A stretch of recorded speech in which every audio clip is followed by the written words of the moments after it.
છગન ભુજબળ ભાજપમાં જોડાશે, સીએમ ફડણવીસ સાથે મુલાકાત કરતા અટકળો શરૂ।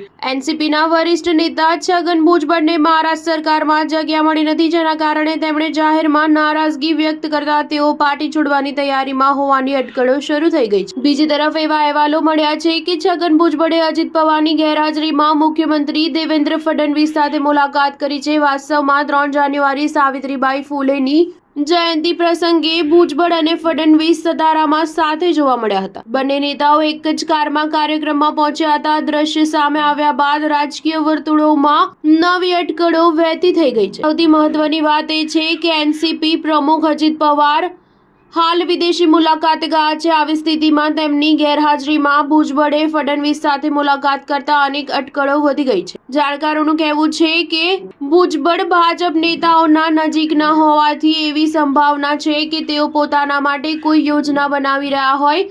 ઉલ્લેખનીય છે કે પૂર્વ મુખ્યમંત્રી ભુજબળ ફડણવીસને પહેલીવાર મળ્યા હોય તેવું નથી। અગાઉ પણ તેમણે સીએમ સાથે મુલાકાત કરી હતી, ત્યારે પણ એવી અટકળો લગાવાઈ હતી કે ભુજબળ ભાજપમાં સામેલ થઈ શકે છે।